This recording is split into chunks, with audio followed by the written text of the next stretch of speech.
Hey guys, today I want to talk about the Day of Atonement, or Yom Kippur, and how this day is to be observed scripturally, what the commandment actually is, and what other information we can find out about it in the scriptures. The main thing we're looking at is this day a day of fasting? Because what we've been taught, what most of us practice today, is that it's a day of self-affliction, of introspection. It's one of the days of awe. It's the Sabbath of Sabbath. And if you really look at all of these expressions, none of them are really scriptural. There's nowhere where it's called the Sabbath of Sabbaths. There's nowhere where the days of Yom Teruah and Yom Kippur are called the days of awe. So, what we've got is we're looking for a good understanding of the commandment and what our God expects of us. And in absence of any meaningful, useful interpretation in Christianity, we look from one set of traditions to another, and we look to Judaism and we say, how are we supposed to be doing these things? And, I've made the argument that that's like jumping out of the ditch on one side of the road and jumping into another ditch, because you're going from tradition to tradition instead of really digging into the scripture to find out what it means. So that's what I want to do here. And I'll tell you right away, I am not of the understanding and the interpretation that Yom Kippur is a day where we are not supposed to eat and we're supposed to afflict ourselves. So let's get into the actual language used. Let's get into the actual verses. We're going to be looking at Leviticus 16, Leviticus 23. We're going to be looking in Numbers. We're going to be looking in Isaiah, and actually see what information we can find, what we can pull out about the actual language and vocabulary used, and see if we can get down to what we are really supposed to be doing and how we are actually supposed to observe the day of Yom Kippur.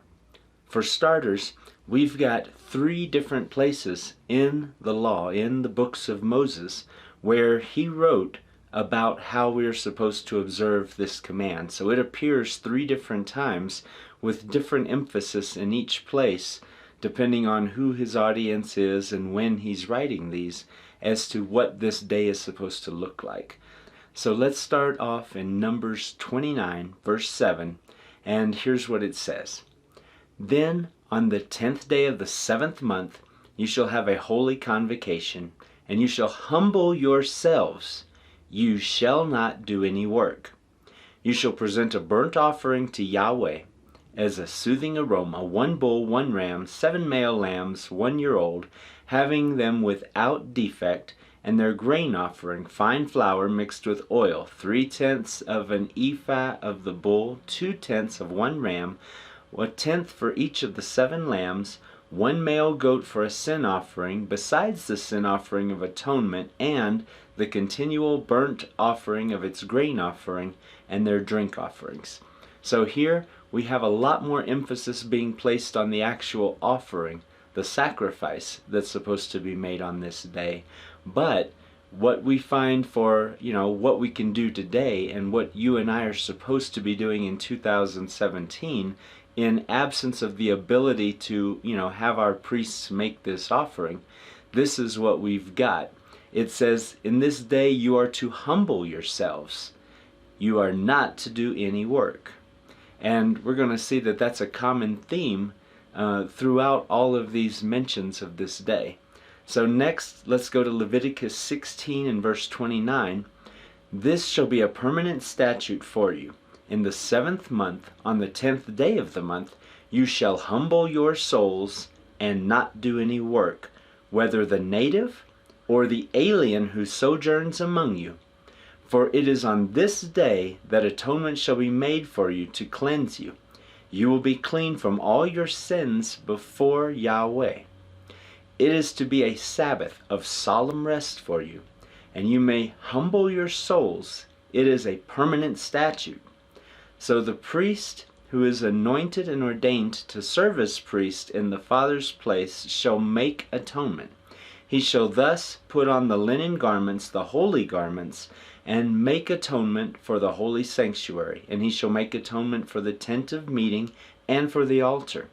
He shall also make atonement for the priests and for all the people of the assembly. Now you shall have this as a permanent statute, to make atonement for the sons of Israel and for all their sins once every year. And just as Yahweh had commanded Moses, so he did. So again, we've got a lot of emphasis placed now on the actual ritual of sacrifice, but we also see that we are to humble our souls, and this is that same expression that was used before. Whether it says humble yourselves or humble your souls, that's just a matter of the English translation, because in the Hebrew it uses the same words, it uses the same expression, and we're going to get into that in a little bit. But we are not to do any work. This is a solemn event. This is a Sabbath. Clear. Now when we get into Leviticus 23, we're going to get a lot more emphasis put on not working. Let's jump in at verse 26. It says, Yahweh spoke to Moses, saying, On exactly the 10th day of the 7th month is a day of atonement. It shall be a holy convocation for you, and you shall humble your souls and present an offering by fire to Yahweh. You shall not do any work on this same day, for it is a day of atonement, to make atonement on your behalf before Yahweh your God. If there is any person who will not humble himself on this same day, he shall be cut off from his people. As for any person who does any work on this same day, that person I will destroy from among his people. You shall do no work at all. It is to be a perpetual statute throughout your generations in all your dwelling places. It is to be a Sabbath of complete rest to you. And you shall humble your souls on the 9th of the month at evening. From evening until evening, you shall keep your Sabbath. So don't be confused where it says on the 9th of the month at evening, because what that's talking about is when the 10th day begins. So Yom Kippur is most definitely the 10th day. Now, look at this. 4 different times, at least, in this last passage, it tells us not to work. Okay? Now, we have lots of other Sabbaths, and it says, on this day, don't do any servile work. On this day, don't work, it's a day of rest. But here, it's very, very, very emphatic and very redundant in saying, humble yourselves, don't work. Did you hear me? I said don't work. In case you missed it, don't do any work. This is not just a rest, this is a complete rest. So don't do any work.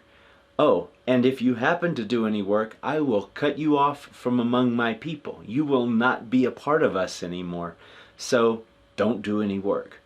Okay, that's a whole lot of emphasis on not doing any work. Now, there's one thing that is missing in here, and that's obviously the word fasting. And a lot of you've heard this before. Yes, we know the word fasting does not appear in there. It doesn't say fast, it says humble yourselves. And I'm not trying to build a case based on the absence of the word fasting here. But what I do want to do is pay attention to where it says to humble ourselves. Because this expression in the Hebrew is ana nefesh, which basically means to submit or humble your soul. Now this word can also mean to afflict or oppress your soul. But I propose that here, that is not what it means. It does not mean to afflict yourself or cause yourself pain or cause yourself suffering or deny yourself anything other than the one desire that is mentioned in all of these commandments, and that is the desire to work. And that is obviously a strong desire and a big issue based on just how much emphasis is being put on that in Leviticus 23. Now, let's look at something when we're actually studying this ana nefesh expression. Where else did the same author, and remember, we're looking in the books of Moses here, how did Moses generally use this expression, ana nefesh? Well, aside from the commandments for Yom Kippur, there are two other places where we find him using the same expression. And in neither of these does it mean anything other than to submit to somebody, to actually, humble yourself in submission and obedience to them. Let's check this out. In Exodus chapter 10 and verse 3, Moses and Aaron went to Pharaoh and said to him, "Thus says Yahweh, the God of the Hebrews, how long will you refuse to humble yourself before me? Let my people go, that they may serve me." So, how long will you refuse to ana nefesh? This is the same thing that we're being told to do, ana nefesh, on the day of Yom Kippur. So, what exactly is Moses prophesying to Pharaoh? Is he really standing there saying, "My God says you need to afflict yourself, and you need to pull out the sackcloth and smear the ashes and not eat before me"? That's not what he's saying. That's not the context at all. Remember the story. Remember what happened. Moses was pleading with Pharaoh to let his people go, to let them go out into the wilderness that they might worship before Yahweh. And obviously, set them free. They were gone. They were getting out of Dodge. But this is what Yahweh is saying through Moses and Aaron. Humble yourself. Submit to my will. I'm sitting here bringing plagues against you. I'm punishing you, and the worst has not yet come. Don't keep fighting me. Don't keep resisting me. Humble yourself before me. I'm bigger than you, and I can make this a lot more painful if I have to. So, ana nefesh, and do what I say. All right, there's one other place where we see this expression used by Moses. In Numbers chapter 30 and verse 13, this is talking about a husband and a wife, and the husband's ability to annul certain kinds of contracts made by his wife. It says, "Every vow and every binding oath to humble herself, her husband may confirm it, or her husband may annul it." So, what is this? Is this talking about a vow that a woman says, "I promise, I'm going to smear ashes on my forehead, and I'm going to get down on the ground, and I'm going to grovel, and I'm going to stop eating"? Well, that's generally a pretty strange kind of vow for a woman to be making and a husband to be annulling. That's not what it's talking about here. This is talking about a woman, a wife, making a commitment to submit to something or somebody. She is making a commitment to humble herself, to be under some other type of authority. But, here's the thing. As my wife, she is, scripturally speaking, my property. She belongs to me. Doesn't that sound terrible in 2017? It does, but it's the way it is. And she can go out and she can talk to people and she can make promises and she can make her own commitments. But I, as her husband and as the person who technically owns her, when she comes back and says, "Paul, I've made a commitment that I'm going to serve in somebody else's house for seven years," I can say, "Well, no, you're not. You're my wife.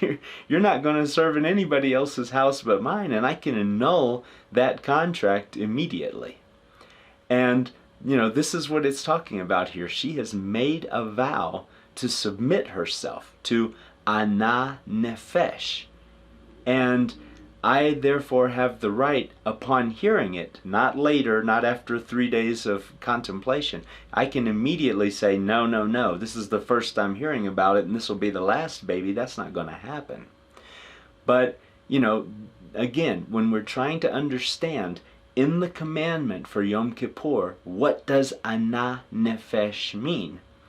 Well, every time it's used outside of the commandment and by the same author, we're talking about Moses, the 5 books of Moses, it does not have anything to do with self-affliction or fasting. Okay, so there's my case just in Torah all by itself. Now, for the next part of this thing, let's jump out of here and let's go to Isaiah chapter 58. And I'm not going to make you read the entire chapter, but we are going to jump around a little bit in there, because now we have another word being used, and that word is tsum or som, depending on, how they actually pronounced it, and it's kind of hard to know how the vav was actually pronounced in this word back then. But we've got this word, which usually almost always means to fast. In fact, in the scriptures, I can't find any other use of this word tsum, which means anything other than to fast. Although, in other writings within the Dead Sea Scrolls, namely the Beatitudes, they did use this word to mean restrict or inhibit. So, take that for what it's worth. This word does have other meanings, but within the context of Scripture, it seems to always mean fast. Now, there is also something else interesting to notice about this word. It does not appear anywhere in the books of Moses, and they didn't start using this word until the times of the kings and, forward. So fasting had become kind of a big thing. We see it mentioned that they had several different fasts, and these were not Torah observances. These were just civil traditions that they had created. They had the fast of the 4th month, commemorating the time that the Jewish leadership fled Jerusalem. So this was not really a, commemoration. That's not really the right word to use here. That's more of, they were mourning, because this is talking about, them getting led off into captivity. Then there was a fast in the 5th month, which was, in memory of the destruction of Jerusalem. In the 7th month, there was another one which memorialized the death of their governor when he was killed. And then in the 10th month, there was the actual siege of Jerusalem, which was the beginning of this whole process and, the beginning of the end of Judean independence. So, there were fasts and fasts and fasts, and there were often fasts called. And many times when they were talking about fasting, they used the same expression, ana nefesh, humble yourselves and we're going to have a fast. So within Scripture, we see a lot of times that humbling yourself and fasting go hand in hand. But, as previously mentioned, within the books of Moses, and I think that's important because Moses is the one who documented the commandment of Yom Kippur 3 times, we never see that association. So that would seem to be a later interpretation of what it means to humble yourself. But from Moses' use of the expression ana nefesh, it did not mean self-affliction and it did not mean fasting. Within the context of Isaiah 58, we're going to read that there's a prophecy specifically concerning the day of Yom Kippur, and likewise, I think you're going to see that it doesn't make a whole lot of sense to see that day as a commandment for fasting within the land of Israel. So let's look at Isaiah 58, and it starts off saying, "Cry loudly, do not hold back, raise your voice like a trumpet, and declare to my people their transgression, and to the house of Jacob their sins." Okay, so on the Day of Atonement, this start kind of makes sense. It's kind of setting the stage for what sounds like a prophecy about the Day of Atonement, and once we get going a little bit later, we're going to see that yes, it's definitely talking about that day. And it goes and says, "They seek me day by day and delight to know my ways, as a nation that has done righteousness and has not forsaken the ordinances of their God. They ask me for just decisions. They delight in the nearness of God. Why have we fasted and you do not see?" Now, look at this in the beginning of verse 2 here. It says, "They seek me day by day and delight to know my ways, as a nation that has done righteousness." Well, that as a nation that has done righteousness can mean two things. It can mean that that is their status, and they're saying, hey, we're coming before you as a nation who does righteousness. But it can also mean something else. It can also mean as if they were a nation who did righteousness. So they're coming up and making demands and setting expectations. And, it could be saying here that you guys are not qualified because you have not done righteousness. And as we read further, I think you're going to see that that second interpretation of as a nation which has done righteousness is the one that makes the most sense. We have fasted and you do not see. We have humbled ourselves and you do not notice. Behold, on the day of your fast, you find your desire and drive hard all your workers. Is it a fast like this which I choose, a day for a man to humble himself? Is it for bowing one's head like a reed and for spreading out sackcloth and ashes as a bed? Will you call this a fast, even an acceptable day to Yahweh? Now I think here it's pretty obvious that these questions are very ironic. This isn't saying, I'm confused. Is this what I ordained? Is this what I told you to do? I don't remember. No, this is very ironic. And he's saying, is this really what you think is acceptable to me? Is this really what you think that this day is all about? And now that he's painted a picture of this day and what it meant to the people who were trying to keep it, then he goes on and he presents his own picture of what this day should look like and what he has envisioned in his own eye.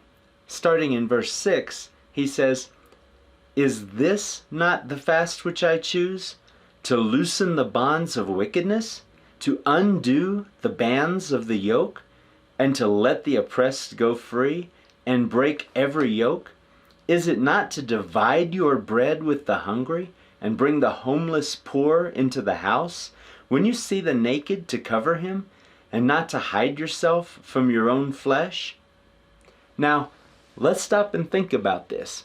We have this interpretation, this very, very popular, very predominant, and very old interpretation of the day of Yom Kippur that says this is a day of fasting and self-denial and affliction. And that sounds terrific.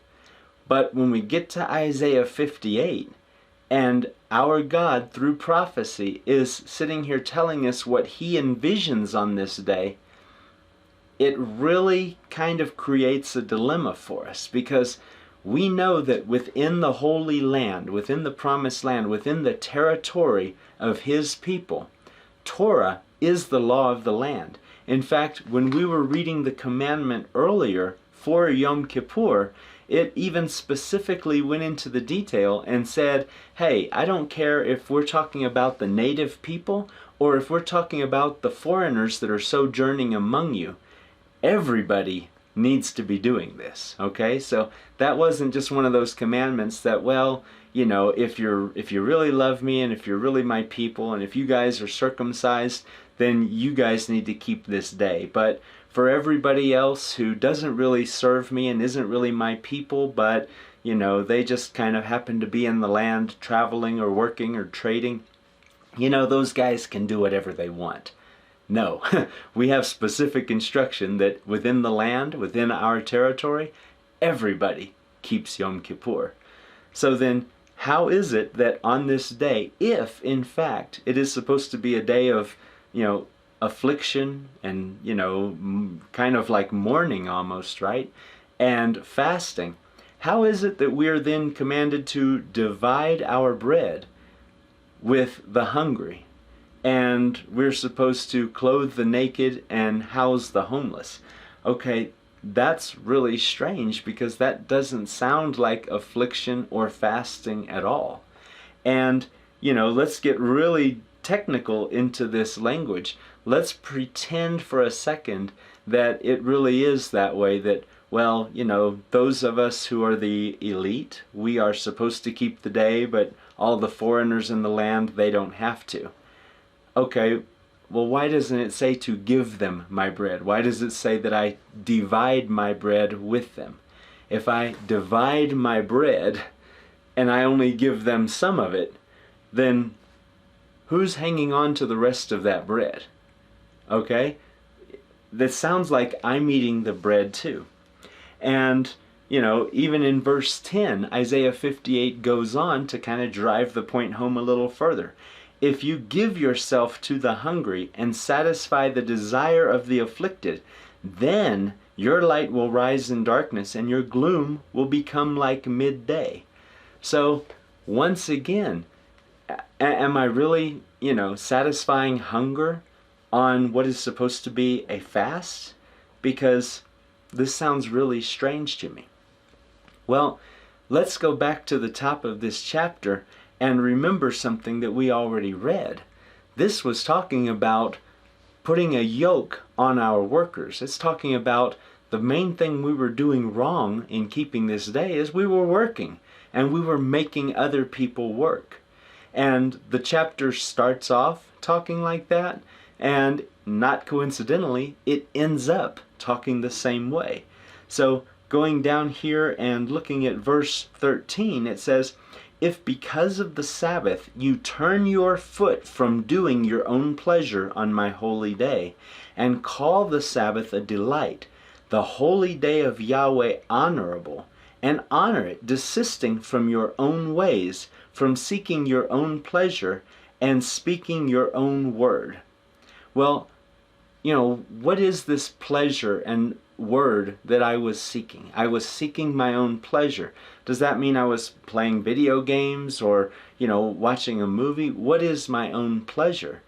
And it talks about turning my foot away from the Sabbath. Remember, the word Sabbath means rest.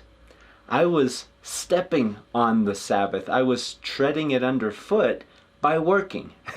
That was what my own pleasure was. It was to work and to drive others to work.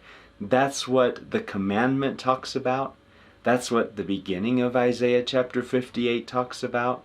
And that's what the end of Isaiah chapter 58 is talking about. The whole thing has been talking about work. The kind of submission or ana nefesh that Moses wrote about was submitting myself to the authority of my God, humbling myself before Him in obedience. I know you want to work. I know it's your desire. I know you like that money, Paul. But humble yourself. Don't do it. I know you want to put other people to work on that day so that even though you're resting, you still have some income. Paul, don't do it. I want you to humble yourself. I want you to submit before me. Just like back in the day when I told Pharaoh, humble yourself and do what I'm saying. I want you to do the same thing today. I want you to humble yourself and do what I'm saying. So that's the point of this, is that what we're talking about on Yom Kippur is not suffering, is not afflicting ourselves with pain. On the contrary, is this not the day which I have chosen? That people should be fed. Even the poor should be fed. The hungry should be fed.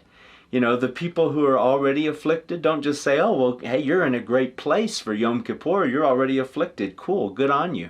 No, nobody should be afflicted on this day. And, go and, clean them up. Give them a bath. Give them a place to sleep. Give them a bowl of soup. Get some food in them. That is, and it uses the word throughout Isaiah chapter 58, tsum, which means fast. This is the fast which I've declared. Now, again, this word fast, pretty much everywhere it's used in Scripture, does mean a fast. But this day, this quote-unquote fast, isn't a day without food and a day without eating and a day of suffering. But this is a day when people are eating. Bread is being divided.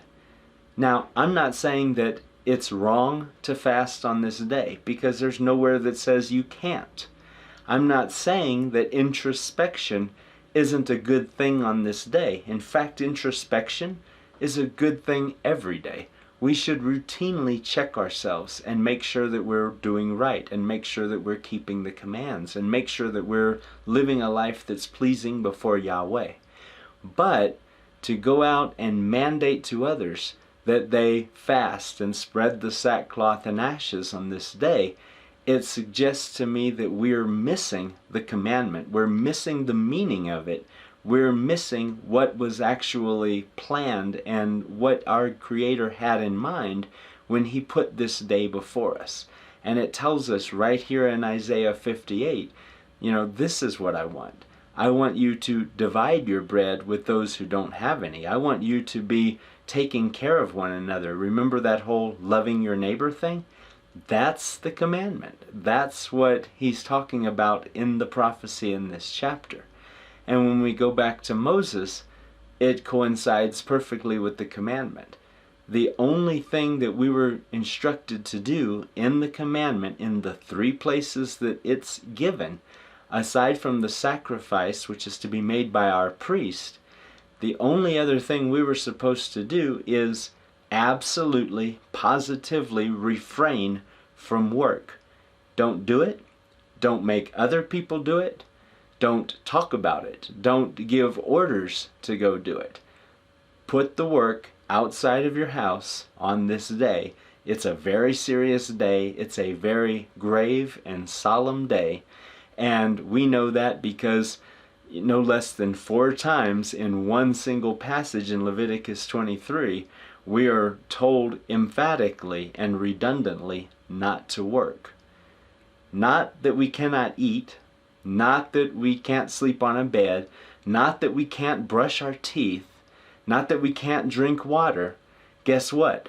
That's not Torah. And if that's what you're teaching, you're adding to Torah, because that is not written anywhere in Moses.